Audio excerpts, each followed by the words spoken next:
معجزوں کا ہونا تو تمہارے صبر اور یقین کی دلیل ہے۔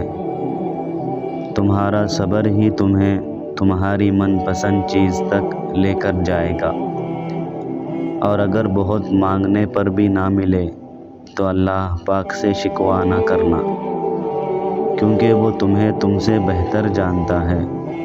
وہ تمہارے اچھے اور برے سے واقف ہے۔ وہ تمہارا صبر آزماتا ہے اور دیکھتا ہے کہ میرا بندہ مجھ سے کتنی محبت کرتا ہے، جو میرے لیے اپنی من پسند چیز بھی قربان کر دے۔ وہ کسی کی جھولی خالی نہیں رہنے دیتا، وہ تو ان کو بھی دیتا ہے جو بے زبان ہیں۔